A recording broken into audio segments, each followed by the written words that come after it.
Boa noite, gente. Meu nome é Giovana, eu tenho 22 anos, eu sou discípula da comunidade Cristo Libertador. Nós temos o carisma de levar a verdade e a liberdade do Cristo em todas as realidades de escravidão humana. Então hoje o nosso principal apostolado é dentro dos presídios e Fundação Casa. A gente atende um presídio feminino em Santana e mais 4 unidades da Fundação Casa, 2 masculinas e 2 femininas. Então a gente está lá toda semana evangelizando com esse trabalho nosso lá de levar a verdade e a liberdade do Cristo naquele lugar.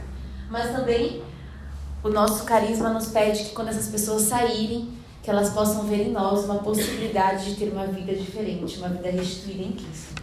Então hoje meu namorado está comigo, o Leite. A gente veio lá de Pirituba, é longe, gente.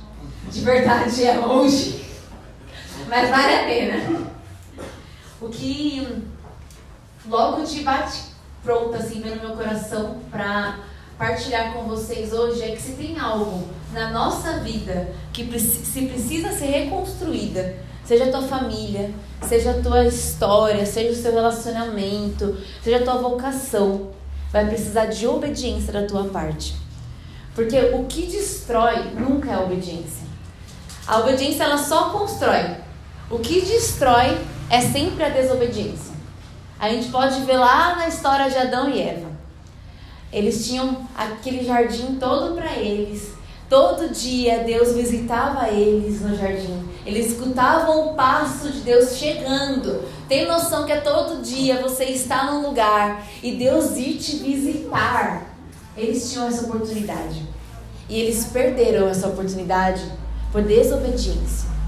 Eles destruíram aquela oportunidade que eles tinham com Deus por desobediência. O tema que vou falar para vocês hoje é de reconstruir na obediência. E se precisamos reconstruir, é porque algo destruiu antes. Tudo que precisa ser reconstruído, um dia foi destruído. E se um dia foi destruído, é porque um dia houve desobediência. Um dia, por algum motivo, alguém desobedeceu.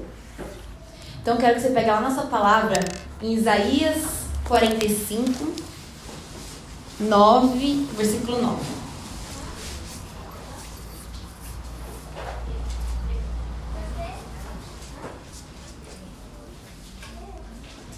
Isaías 45, versículo 9. Essa foi a passagem que foi inspiração que falaram hoje para partilhar aqui com vocês. E quando eu lia ela, eu fui entender o contexto histórico do que estava acontecendo. Porque a gente aprende história também lendo a Bíblia. E aí eu fui estudando hoje no dia, vendo quem era esse tal de Ciro que falava aqui, o que estava acontecendo, qual que era a situação deste povo. Então lá na palavra diz assim, lá no versículo 9. Ai daquele que contende com o que o modelou, vaso entre os vasos de terra. Por acaso dirá a argila àquele que a molda, que estás fazendo? A tua obra não tem mãos. Ai daquele que diz a um pai, por que geras? E a uma mulher, por que dás à luz? Assim diz o Senhor, o Santo de Israel, seu Criador. Pede-me sinais a respeito dos meus filhos. Querem dar-me ordens a respeito da obra das minhas mãos. Ora, fui eu que fiz a terra e criei o homem sobre ela. Foram as minhas mãos que estenderam os céus. Eu é que dei ordens a todo o seu exército. Fui eu que suscitei este homem para assegurar a implantação da justiça e aplanarei todos os seus caminhos.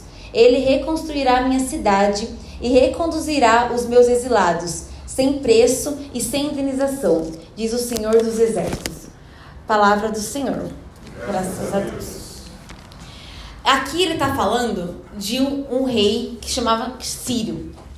Esse rei, diferente de todos os outros reis que existiam naquela época, ele era gentil. Todos os outros reis eram judeus. Então, quando veio um rei gentil, que Deus escolheu um rei gentil, todos ficaram, não, esse rei eu não vou seguir. Esse rei eu não vou obedecer. E neste momento, eles estão reclamando para Deus. Tipo, não, eu não vou seguir ele. Eu não vou obedecer o que ele fala, porque ele não é digno. Porque ele não é judeu, ele é gentil. E se a gente voltar um pouquinho na página anterior, lá em Isaías 45, versículo...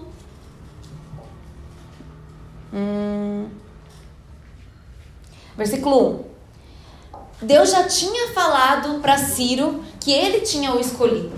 Ele diz assim: assim diz o Senhor ao seu ungido, a Ciro, que tomei pela destra, a fim de subjugar a ele as nações e desarmar reis, a fim de abrir as portas diante dele, a fim de que os portões não sejam fechados. Eu mesmo irei na tua frente e aplanarei os lugares montanhosos, arrebentarei as portas de bronze e despedaçarei as barras de ferro, e dar-te-ei tesouros ocultos e riquezas escondidas, a fim de que saibas que eu sou o Senhor, aquele que te chama pelo teu nome, o Deus de Israel.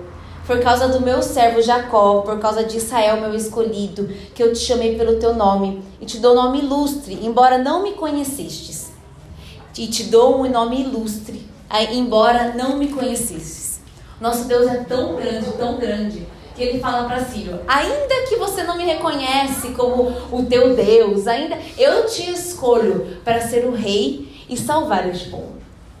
E o que acontece depois disso? O Ciro se tornou um rei que foi famoso por ser Ciro o Grande, porque ele começou a dominar as outras cidades e começou a salvar aquele povo de muitas guerras que estavam acontecendo. Aquele povo estava quase morrendo. E ele começou a, com o teu exército, salvar e ganhar os territórios. Tanto que ele foi conhecido como o rei do mundo, porque ele dominou tantos territórios que 44% da população mundial daquela época era dominada pelo rei Ciro. Só que tinha uma diferença nesse rei. Se a gente pega na história, se você for ler antes, os 6 anteriores, quando eles dominavam um território, eles oprimiam o povo daquele território. E faziam que aquele povo abandonassem a sua cultura, abandonassem aquilo que eles acreditavam, abandonassem a Deus e fizesse deles o próprio Deus. Nabucodonosor, que é um rei que a gente pode conhecer um pouquinho antes, que você pode ler lá em Judite, ele era assim. Ele dominava um território e quando ele pisava naquele território, ele destruía tudo, destruía todos os templos que tinha e falava: agora vocês vão me adorar como Deus de vocês. E Ciro não. Ciro, ainda que ele dominava o território, ele não destruía aquele lugar. Ele não destruía a cultura daquele povo. E por isso que cada vez mais a missão dele foi tendo sucesso. Além dele ser um ungido do Senhor, que já garantia sucesso com certeza, ele tinha uma postura diferente. Uma postura de quem é ungido de fato. Mas quando a gente pega nessa passagem, lá no versículo 9, o povo está reclamando com Deus. E aí, Deus, quem é esse cara? Você pode ver que ele está fazendo várias perguntas. O que está fazendo? Por que geras? Por que dá a luz? E a primeira arma para a gente começar a desobedecer é questionar demais. Quando a pessoa começa a questionar demais, pode ter certeza que ela está achando uma brechinha para desobedecer aquela ordem que foi dada a ela. Isso é em tudo. Desde a doutrina da igreja. Mas por que não pode ser assim? Mas por que não pode transar antes de casar? Mas por que casados não podem usar camisinha? Aí começa, mas isso, aquilo. Você tem todo o direito de questionar para conhecer mais da verdade e se aprofundar. Mas muitas vezes a gente questiona para arranjar brechas, para não obedecer, para burlar aquilo que Deus já falou que era para ser seguido, que Deus já mostrou. É este o caminho, é esta a verdade, é isto que fará a reconstrução deste povo, a reconstrução da tua história.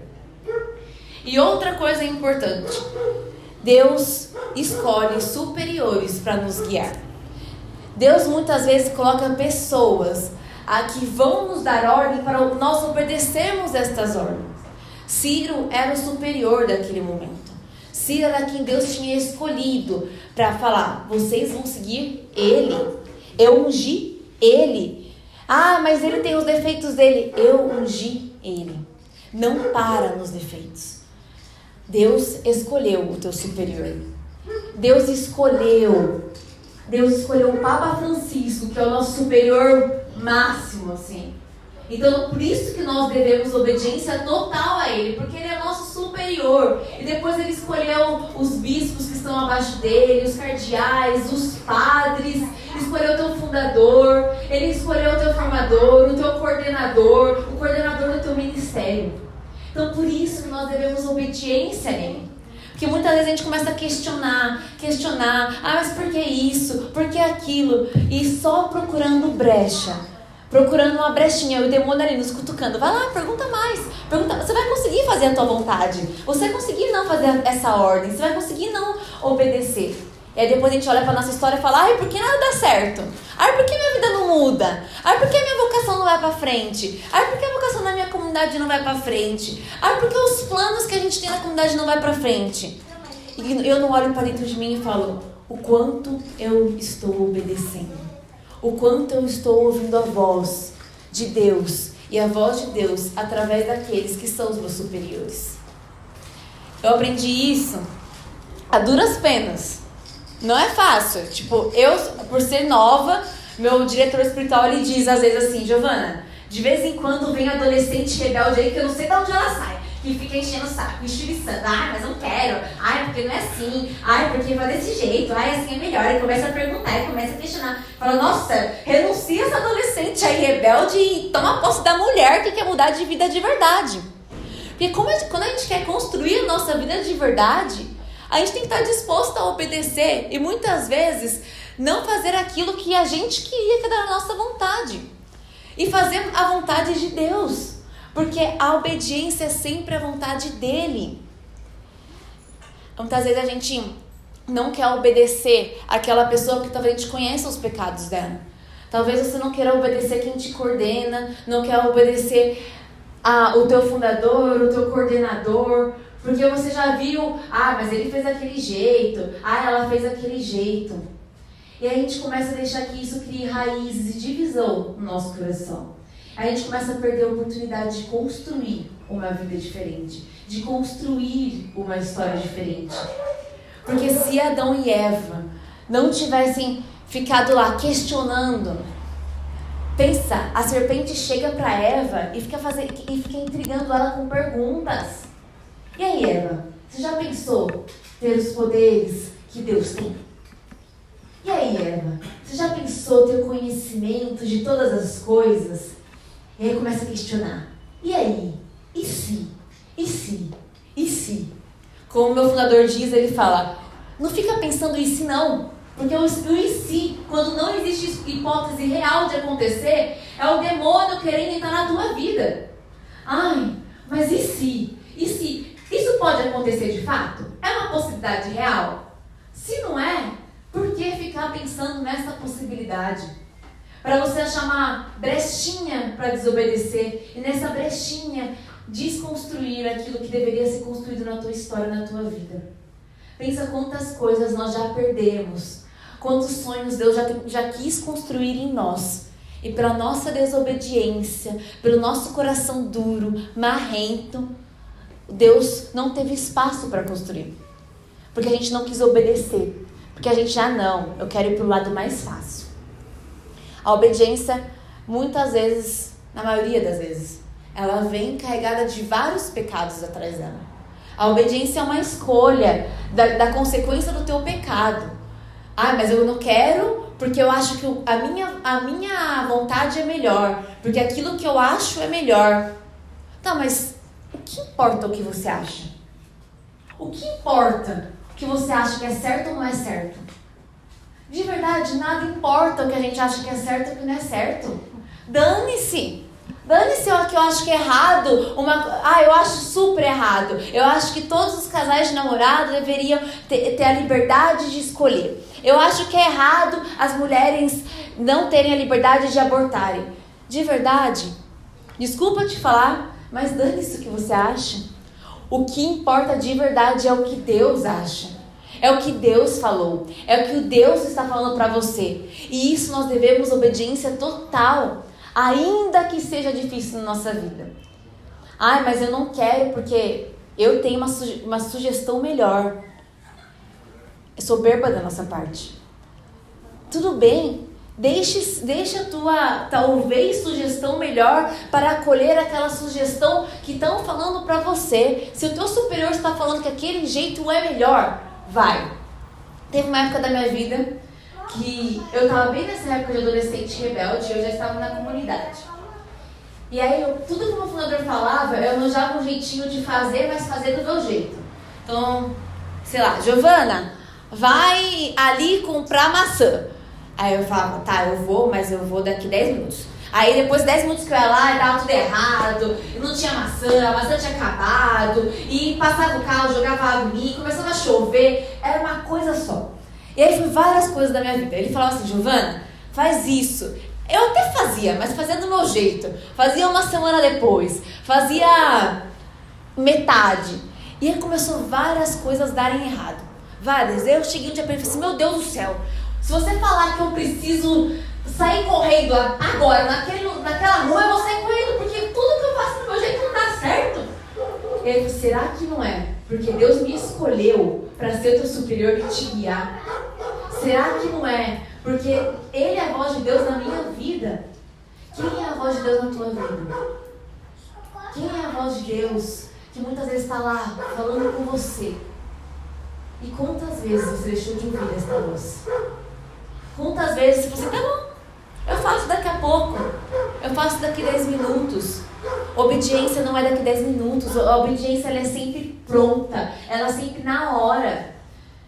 Assim foi com todas as histórias grandes da Bíblia. Ciro, ainda que fosse um gentil, quando Deus falou, eu te ungi, e você vai lá, vai fazer isso com o meu povo, eu vou abrir as portas para você, imediatamente ele foi. Quando o anjo anunciou a Maria e falou assim, ó querida, aí no teu ventre vai vir o Salvador. Ela, ah é? E como isso vai se dar? Ele falou, o Espírito virá sobre ti. E imediatamente ela falou, eis aqui a serva do Senhor. Quando Deus fala para Abraão, tá vendo Isaac aí que bonito? Olha só, ganhou um filhinho, né Isaac? Queria tanto, ah lá, ganhou. Vai lá, sobe na montanha e sacrifica. Abraão não fala, tá bom Deus, semana que vem, né, vou preparar, vou conversar com Sara aqui primeiro, vou amaciar o coração de Sara, porque ela não vai entender, vou matar nosso filho aqui, ela não vai entender, vamos conversar com ela antes, preparar o território. E imediatamente, ele pega o moleque lá, e aí pai, quem vai ser o sacrifício? Não filho, vamos lá. Não pai, mas cadê? Eu tô vendo lenha aqui, e aí, quem vai lá pro sacrifício? Vamos filho. Imediatamente. Quando ele chega para Moisés, que a gente está lendo na liturgia essa semana, falando da vida de Moisés, hoje mesmo, na primeira leitura fala, Moisés ontem na primeira leitura ele viu a sarça ardente, e viu lá a sarça ardente, nossa que legal, acabou a sarça ardente, Deus vira para ele e fala assim, vai lá no Egito, que tem um povo que está pedindo ajuda. Aí Moisés, legal, né? Tá pedindo ajuda. E você vai lá salvar eles. Não, mas como eu vou salvar eles? Tem um faraó, tá tudo zoado, tá tudo consumado naquele lugar. Não, você vai lá salvar eles. E quando eu chegar lá, eu falo o quê? Você fala que eu te enviei. Tá, mas quem é você? Eu sou aquele que é. Deus falou, não falou nada. E ele faz o quê? Vai. Imediatamente. Se ele falou, então tá falado. E a nossa obediência sempre é para depois. A gente pode até pensar em obedecer, mas a nossa inclinação é sempre, não, eu vou obedecer, mas daqui 5 minutos. É desde sempre. Quando a gente era criança, morava lá com nossos pais, quando a gente era adolescente, Giovana, vai lavar a louça. Tá bom, mãe? Daqui 10 minutos. Desde sempre a gente vai cultivando isso no nosso coração. E aí quando chega para Deus, a gente faz a mesma coisa. Quando chega para o nosso fundador, a gente faz a mesma coisa. Quando chega para o nosso padre, quando chega para qualquer pessoa, às vezes o Papa Francisco aparece aqui na porta e fala, vai lá Giovana, eu vou daqui 5 minutos. E se os 5 minutos não chegar? A gente fala na comunidade que a artimanha do demônio não é falar, não se converta. Qual é o seu nome? Não se converta, Mateus. Esse negócio de santidade aí, não faz isso não. Não obedece. O demônio não faz isso com a gente. Ele fala, se converta, Mateus. Mas se converte amanhã. Hoje já deu, né? Veio aqui à noite cantar. Vai lá, Giovana, prega. Mas prega semana que vem, né?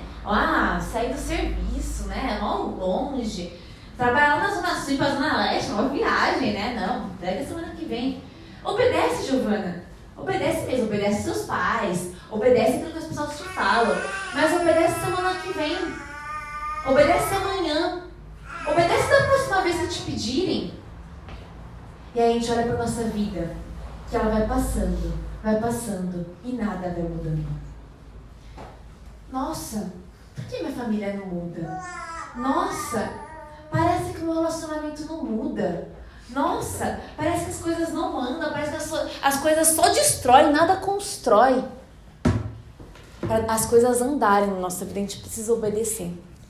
A gente precisa confiar, porque obediência é confiança, é amor, é disposição, é dizer, Senhor, eu estou disposto a fazer o que for por você. E se for preciso deixar a minha vontade para obedecer a tua, eu obedeço. Lá nas meninas que a gente tem na Fundação Casa, é incrível, porque elas chegam no cenáculo, eu vou no cenáculo todo domingo, numa Fundação Casa ali no Brás, Moca ali. E aí todo domingo eu tô lá. E aí as meninas querem mudar de vida. Não, quero ser diferente. Aceitei Jesus. Agora vai. Tráfico, nunca mais. Nossa, o rolê, nunca mais. Baile funk, nunca mais. Passa 5 minutos. Vem um funcionário e fala, fulana de tal, vamos ali tomar remédio. Eu não vou tomar remédio nada, que não sei o que. Começa uma coisa doida. Meu Deus do céu. Mas você não queria mudar de vida 5 minutos atrás? Não, mas eu quero ainda. Mas por que você falou assim com ele? Porque ele é folgado, mas ele é teu superior. E ainda que você não goste, ainda que aquelas meninas não gostem, as pessoas que trabalham lá mandam nelas. Tanto que quando a gente chega lá e tá tendo risco de rebelião, o povo desce e o pau come. Teve um dia que a gente chegou lá, foi Dia das Mães, e aí, às vezes não vão entrar. Aí a gente, por quê? Elas quiseram virar a casa. Virar a casa é quando elas querem fazer a rebelião e fugir e o pau comer. Aí a gente, entendi. Não, tudo bem, a gente fica aqui esperando. Dele, não, mas eu vou lá dar um jeito nelas. Aí eu olhei pro pessoal que tava comigo e falei assim, eu não quero nem saber o jeito que eles vão dar. Nossa senhora. Aí eu fiquei esperando meia hora. Aí subiu um cara. Mano, um cara. Aí ele pegou e falou assim, não, deixa eu dar um jeito nelas. Pode descer, ela tá tudo tranquilo. Daí a gente, é só dar um apavoro, colocar elas no lugar dela, que aí ela sabe quem elas são, e aí eu passo. Aí a gente desceu. Mas por que isso? Porque elas não conseguem obedecer. E aí parece que sempre destrói. E nunca constrói. A gente fala sempre pra elas que quando a gente começar a olhar pra elas e ver mudança de vida de fato, lá dentro, a vida delas vai ser construída aqui fora também. Não é uma questão fácil, gente. Eu vou há 2 anos na mesma Fundação Casa. E às vezes a gente fala, meu Deus do céu, toda semana lá, toda semana pregando, toda semana... Mas a gente, quantos anos nós estamos na igreja? E a gente já para obedecer semana que vem. E não só obedecer o que as pessoas falam, a obedecer aquilo que a igreja nos pede. A gente está cansado de ouvir o que a igreja nos pede. Antigamente a galera podia dar aquela desculpa, né? Mas eu não sabia que a igreja falava isso. Eu não sabia que não podia isso. Mas hoje, se eu pegar meu celular aqui agora e colocar qualquer dúvida que a gente tiver, vai aparecer livros, respostas. Vai aparecer o que o Papa Francisco pensa disso, o que o santo não sei da onde pensa disso. Vai aparecer. E ainda assim eu vou deixar para obedecer amanhã. O que a igreja nos pede que a gente não obedece? Nós somos os primeiros a Deus obedecer. Não é a galera que está lá fora, não. E eu falo isso por mim. Eu falo isso por mim porque eu, estando em comunidade, eu estando dentro da igreja, muitas vezes eu desobedeço ainda aquilo que eu sei que é verdade. Desobedeço as regras da minha comunidade. Eu sei que de quarta-feira é dia de jejum. Então eu tenho que fazer jejum. Não tem que eu, vou comer uma bolachinha aqui. É dia de jejum. E quantas vezes a gente vai desobedecendo regrinhas e regrinhas e regrinhas? Mas eu sei que a igreja fala, né, que não pode usar nenhum método contraceptivo. Mas quantos filhos eu vou ter? Não tem como no mundo de hoje ter um monte de filhos, né? Mas a igreja dá vários outros meios e respostas para isso. Eu testemunho para as pessoas que, quando eu entrei na igreja, eu era adolescente rebelde, e tudo eu ficava questionando e nada eu queria obedecer. Então eu não via sentido nas coisas. Então, tipo assim, um dia alguém falar pra mim que quando eu casasse, eu não ia poder usar a camisinha, eu falava, tá louco, não existe isso. Isso, ó, do século passado. Obedecer isso, jamais. E aí, várias outras coisas. Falava de vários assuntos, eu ficava com aquilo que não descia. Ai, porque obediência, não precisa obedecer tudo. As coisas não são tão rígidas assim. Se confessar sempre, pra quê? Eu posso me confessar diretamente com Deus. Várias coisas, várias. Desde as coisas mais grandiosas até pequenininhas coisas que a gente ficava achando intriga. E aí, com o decorrer na caminhada e com o amadurecimento da caminhada, eu comecei a entender que eu preciso obedecer mesmo que aquilo não caiu no meu coração totalmente. Porque quando eu for crescendo e conseguindo ter olhares mais convertidos, olhar com mais purificados, tudo aquilo vai fazer total sentido. Eu falo do método anticoncepcionais, tudo porque era uma vida que eu levava, pra mim tinha que usar, tanto que eu usei durante muitos anos anticoncepcional na minha vida, quando eu não vivia a castidade. Então, quando eu me converti e comecei a viver a castidade, foi uma coisa que nunca caiu no meu coração. Eu ficava, pra mim era muito difícil isso, era muito difícil obedecer a isso. E na vivência da comunidade, vendo os meus irmãos, vendo pessoas que casavam, que viviam isso, o meu coração foi se abrindo a coisas novas. Eu comecei a ter olhares que eu não conseguia ter antes. E por isso que a gente precisa obedecer, ainda que aquilo não seja da nossa vontade. Porque se eu tivesse obedecido a viver a castidade, por exemplo, eu teria evitado muita destruição na minha vida. Muita destruição, muita. Destruição na minha afetividade, na minha sexualidade, na minha autoestima, no meu conhecimento, no reconhecimento como mulher. A gente estava no retiro esses dias, e aí falaram pra mim, o que esse carisma te deu? Uma das coisas mais preciosas. Eu falava, foi o reconhecimento de ser mulher e assumir isso e valorizar isso. Porque quando eu fui encontrada, pra mim não fazia nenhuma importância eu andar de roupa ou andar pelada na rua. Não fazia nenhuma importância eu ficar com homem ou ficar com mulher. Não fazia nenhuma importância, nada. Pra mim eu era só mais uma, somava, só mais um objeto. E a partir que eu comecei a reconhecer este carisma, ainda que eu não entendesse algumas coisas, eu fui obedecendo. E aí as coisas começaram a criar sentido no meu coração.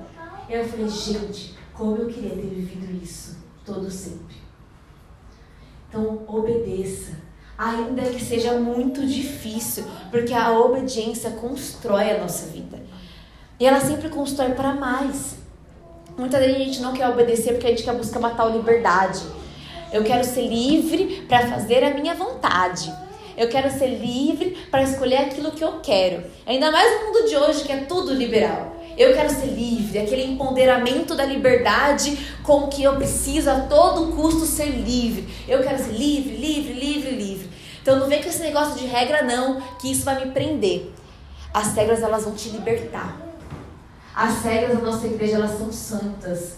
As regras das nossas comunidades, aquelas que estão pautadas nas regras da igreja e pautadas na vontade de Deus, são regras para te libertar e nunca para te aprisionar. As pessoas confundem liberdade com livre-arbítrio. E quando elas acham que Deus deu livre-arbítrio, então eu tenho a liberdade, no sentido de eu vou ser livre. Só pelo meu livre-arbítrio eu já sou livre, porque eu posso escolher o que eu quero. Se o teu livre-arbítrio te levar para a desobediência, ele sempre te levar para a escravidão. Ele nunca vai te levar para a liberdade. Se nosso livre-arbítrio sempre escolher coisas que desobedecem à igreja, que desobedecem aos meus superiores, seja eles quem forem, ele sempre vai me levar para a escravidão. E a liberdade que eu tanto busco não vai chegar lá na minha porta e vai bater.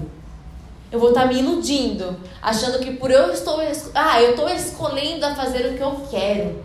Eu estou escolhendo a fazer o que eu quero, do jeito que eu quero, então, eu sou livre. E aí quando a gente olha, a consequência daquilo é sempre escravidão. Seja escravidão da sua própria vontade, de fazer sempre as coisas do teu jeito. Quantas vezes eu falei assim, nossa, não, mas eu quero que seja do meu jeito. Não, Gi, vamos fazer aquilo do teu jeito. Não, mas... E ficava falando, eu quero que seja do meu jeito. E não ficava feliz quando as coisas não eram do meu jeito. Eu participo do Ministério de Comunicação. Então, às vezes, uma arte, eu quero que aquela arte fique daquele jeito. Não, vamos fazer aquele... não quero. Ontem foi missa de vínculos da nossa comunidade. E aí, meu fundador mandou no grupo. Eu quero algo bem especial pro dia de hoje. Façam bastante vídeo, que não sei o quê. E eu não queria fazer isso. E aí, na hora que ele mandou, eu pensei em falar. Não vai dar pra fazer. Não vai dar, porque a gente vai estar envolvido lá nas coisas. E vai estar o bispo lá, e vai estar muita gente. Não tem gente suficiente pra fazer isso. E não pensamos direito. Pensei em vários justificativos na minha cabeça. Mas na hora eu falei assim, não, eu vou ficar quieta. Vou obedecer. E aí, chegamos, fui dirigindo lá. E aí começou a surgir ideias do que eu podia fazer lá quando eu chegasse. Cheguei 20 minutos antes da missa, estava meio atrasada, correndo do serviço. Aí eu, gente, vem cá, comecei a gravar. E aí gravamos várias coisas, gravamos o menino que ia fazer a primeira comunhão, postando foto, daí pedi ajuda para outro menino. Aí hoje de manhã, mandaram lá no grupo. Nossa, parabéns pra galera que estava fazendo stories. Porque estava muito bonito e era possível sentir o que estava acontecendo. Aí eu falei, nossa, que legal, obrigada. Aí entrei no Instagram, tinha um menino, que eu não faço ideia de que lugar do mundo ele é, perguntando: quero saber mais do carisma de vocês, eu quero saber mais como é a comunidade de vocês, como vocês são, onde vocês estão. E aí a gente começou a conversar com ele. E aí eu entrei, tinha mais de 600 visualizações dos stories, tinha 600 e pouco, 600 e... sei lá, eu mandei um print pra eles, gente, olha isso, nunca aconteceu isso. Porque a obediência, ela sempre constrói. Mais do que números. Quantas pessoas foram impactadas quando olharam aquele vídeo, no sentido que, nossa, que legal, eu quero ter uma vida consagrada também. Não a minha comunidade, mas a comunidade dela, talvez. Uma pessoa que está com uma vocação lá fragilizada, e na hora que ela olhou aquilo, nossa, olha quantas pessoas querem doar a vida pelo Evangelho. Eu quero também fazer isso. E da onde veio isso? Da boca do meu fundador. No primeiro momento eu pensei, não vai dar, ele não sabe o que fala. Mas da boca dele sai aquilo que está no coração de Deus. Porque ele foi um ungido, ele foi um consagrado, assim como Ciro foi um dia. Deus falou para ele. Se você confia que o teu fundador ouve a vontade de Deus, o mínimo que você deve fazer a ele é obedecer. E eu digo isso pra mim, porque toda vez que eu não obedeço ao meu fundador, eu estou dizendo pra ele que eu não acredito que o que ele fala é a voz de Deus. Que eu acho que ele está falando é a voz dele. Que eu acho que ele está falando é a fantasia da cabeça dele. O exemplo que eu dei é um exemplo pequeno, quantas coisas vêm da boca dele, do coração dele, a gente não quer obedecer. E a destruição pode ser muito maior. E se não for destruição, a oportunidade de construção. Quantas vezes a gente perdeu a oportunidade de construção na nossa vida? Ou construção de uma vida mais santa, de um casamento mais santo, de um namoro mais santo, de uma castidade mais santa. A oportunidade de construção. E para finalizar, queria partilhar 2 parágrafos do Diário de Santa Faustina. Vocês conhecem o Diário de Santa Faustina? Já leram? Muito bom, gente. Esta mulher me ensinou muitas coisas. Ela vem me ensinando muito. Eu nunca achei que era possível ser amiga de santo. Eu vi essa galera aí que falava, eu sou amigo de São Padre Pio. Eu sou amigo de... Nossa, isso não existe, mano. Como é isso? Sou amigo de Santa Terezinha, Santa Teresa d'Ávila. E aí Santa Faustina começou a se aproximar daqui. Eu fiquei, gente, que isso, né? A bichinha fala mesmo, né? Nossa Senhora, e vai falando, e vai... Parece que tudo encaixa com a nossa vida. Você fala, nossa, não sei se as coisas estão aparecendo uma com a outra. E quando eu tava nessa luta pela obediência, e ainda estou, né? Eu olhava para a obediência desta mulher. Santa Faustina, para mim, é uma das santas, assim, mais fenomenais no sentido de obediência, silêncio, humildade, submissão.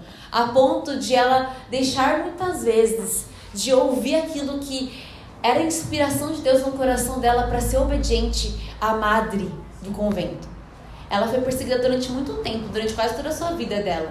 Então ela tinha muitas inspirações, tipo a inspiração do quadro de Jesus Misericordioso, ela teve desde o começo. E ela, eu quero pintar o quadro, porque Jesus está falando comigo, Jesus apareceu para mim. Aí ela chegava para a madre e a madre falava, você é louca, você está tendo alucinações. Não é normal isso, ninguém vê Jesus igual você vê. Você é louca, você é louca, você é louca. E ela fez o quê? Pintou escondido? Não, ela obedeceu. Ela falou assim, vou obedecer. E isso foi construindo e amadurecendo a fé dela. Foi construindo a conversão dela e de todas as pessoas que estavam em volta dela. Até que Deus mandou um diretor espiritual para esta mulher, que aí o negócio foi mudando. Tanto que é ele que consolidou tudo o que ela escreveu e formou o diário, que é o padre Miguel Sompouco. Ele começou a falar, vai, pinta o quadro, vai. E aí Deus falava, obedeça a ele. Então, ela escreve no diário dela sobre abnegação. Para obedecer, muitas vezes a gente vai precisar disso. E ela fala assim, trabalho interior particular ou exame de consciência, da renúncia de si, da vontade própria, a abnegação da inteligência, isto é, submissão à inteligência daqueles que na terra ocupam para mim o lugar de Deus. A abnegação da inteligência. Ela não ficava pensando se podia ter um jeito melhor de fazer. Se ela sabia que aquela pessoa era a voz de Deus para ela, como ela diz, eles ocupam o lugar de Deus aqui na terra, ela abnegava até a inteligência dela. A abnegação da vontade, isto é, cumprir a vontade de Deus, que se manifesta na vontade daqueles que ocupam o lugar de Deus e que está contida na regra da nossa congregação. Ela não tinha vontade. Santa Faustina, ela não se permitia, ela tinha vontade, mas ela não se permitia ter vontade própria. Toda a vontade dela era a vontade de Deus, era a vontade daqueles que ocupavam o lugar de Deus, que eram seus superiores. Então, meu fundador falou que que a vontade dele e para minha vida, para esta comunidade, a gente morar no Amazonas. Então é minha vontade também. Eu abnego a minha vontade de morar em São Paulo, de morar no Amazonas, se for preciso. Ela vivia assim. A abnegação do julgamento, isto é, aceitar imediatamente todas as ordens que me for dada por aqueles que ocupam o lugar de Deus, sem refletir, analisar ou raciocinar. Para mim, esse é o mais difícil. Quando eu li isso a primeira vez, eu falei, gente, que mulher é essa? Essa mulher é muito doida. Porque, meu Deus do céu, como ela consegue? A abnegação do julgamento, ela aceita tudo. E não é aceitar e, ficar lá, mas por que tem que ser desse jeito? Nem internamente. Ela não refletia, não analisava e não raciocinava. De tão fidelidade que ela acreditava que aquilo era a vontade de Deus e ponto. E a abnegação da língua. Não lhe consentirei a mínima liberdade, num só caso lhe permitirei liberdade total. Isto é, na proclamação da glória de Deus. Ela não se permitia a liberdade dela falar o que ela queria. Porque ela diz também no seu diário que ela sabe que a nossa língua é traiçoeira. Ainda que a gente obedeça, se a gente não fez aquilo querendo muito, vai passar um pouquinho, a nossa língua vai sair falando por aí. E ela fala que ela não se permitia dar liberdade para a língua dela, a não ser que fosse para proclamar a Deus. Ou seja, ela não dava liberdade para falar que não foi muito legal aquela ordem. Ela só dava liberdade para falar os frutos do que aquela ordem gerou na vida dela. Os frutos de conversão que aquela ordem gerou na vida dela.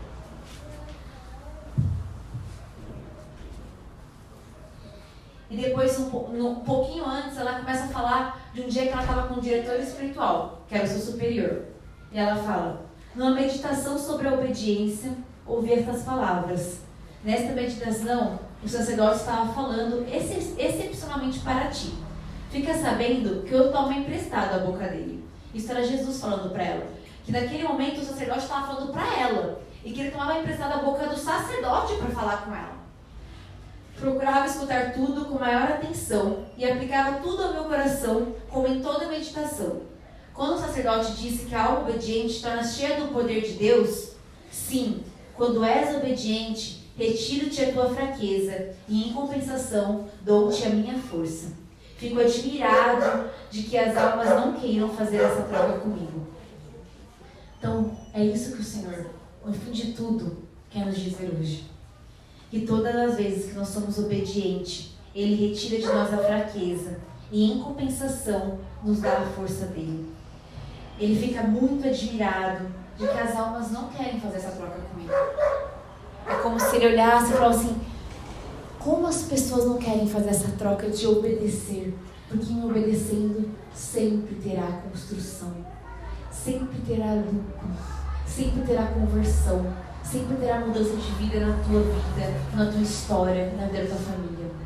Toda vez que a gente obedece, há conversão. Toda vez que a gente obedece, há mudança. Até hoje, nunca vi alguém obedecendo a Deus e se ferrando. Não obedecer qualquer um também, né? Vale frisar, porque na situação, infelizmente, que está a nossa igreja hoje, talvez a gente encontre alguns padres aí que vai falar pra você: ah, você dança com seu namorado? Que legal, parabéns, filha. Vocês se amam? Quer casar? Que bom, então. Porque eu já vi muito, não escutei, graças a Deus, mas na comunidade já aconteceu muitos casos que, nossa, queridos, mas vocês vão casar? Ah, tá liberado então, meu filho. Cuidado. Você precisa obedecer àqueles que primeiro obedecem a Deus. Se a pessoa nem obedecer a Deus, obedece, cuidado. Procure quem obedeça a Deus, quem você vê na vida dele que obedece a Deus de fato. Amém? Vamos ficar de pé para a gente rezar um pouquinho?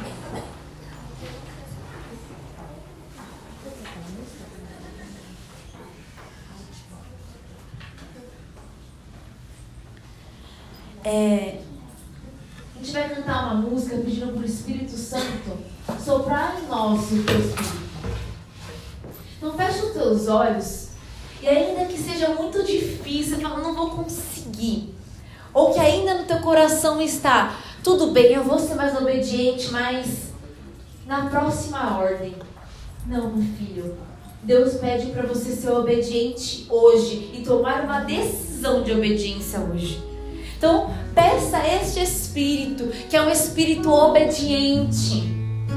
O Espírito Santo é totalmente obediente ao Pai. Se até o Espírito Santo, que é um com Deus, que é parte com Deus, que também é Deus na Santíssima Trindade, é obediente ao Pai, quem somos nós para não sermos obedientes?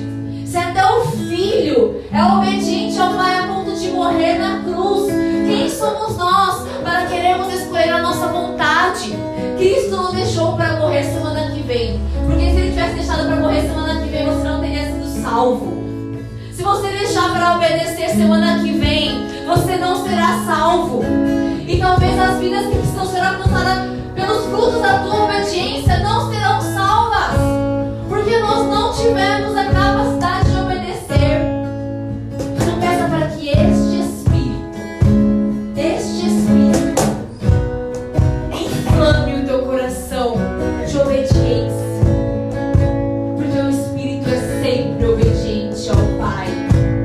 O Espírito é sempre obediente ao Pai, assim como o Filho também foi sempre obediente ao Pai.